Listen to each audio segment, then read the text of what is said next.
I mean, this is not a good moment to seize a ship, but it's a very deliberate moment. It was the IRGC, the Iranian Revolutionary Guard Corps. So that was official. That's the government deciding to do it. And seizing a ship is pure piracy, of course, totally illegal.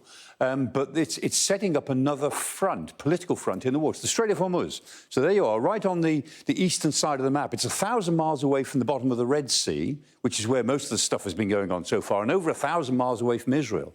So it sort of extends the crisis across the greater Middle East. And seizing this ship, which was on its way from Abu Dhabi to India, 150,000-ton ship, so it's pretty big, full of containers. And almost certainly they'll have taken it into Bandar Abbas, which is the port just opposite the Strait of Hormuz there, by the island of Qasem.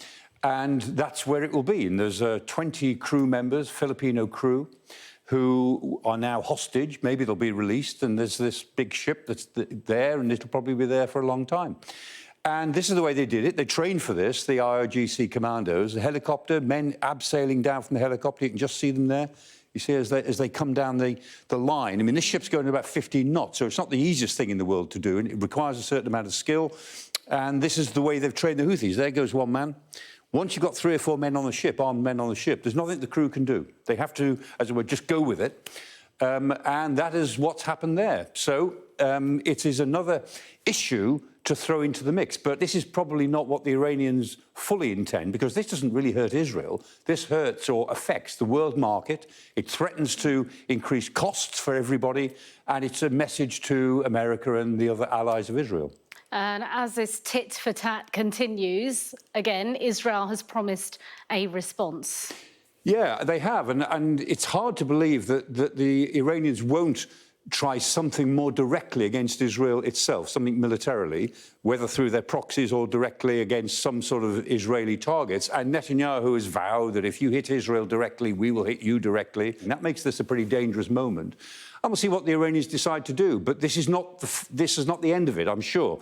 They may be setting up the ship seizure as part of the end of it, but I'm sure they want to actually embarrass this man further, Netanyahu, before this element of the crisis has seen its way through. Of course, this all comes in the context of warnings from President Biden that he does expect an Iranian attack on Israel sooner rather than later. We've also seen America's rhetoric, like the UK's before, hardening towards Israel amid the ongoing conflicts. It's an interesting line the United States is treading there. It is. And, you know, I keep saying President Biden needs all this like a hole in the head. And although the Americans say we are foursquare behind Israel, they have to say that, and they are. But privately, they're very angry with Netanyahu, giving them yet another problem. The attack on the consulate in Damascus on the 1st of April, and that's, what, 13 days ago now, has created this new twist to the crisis. And America's got nothing to gain out of this. All it's got is this standoff with Iran, which may get worse. And so, you know, the United States is yet again pushed into a difficult balancing act. And President Biden, you know, in an election year, you really don't want to have to deal with this sort of things if you don't have to.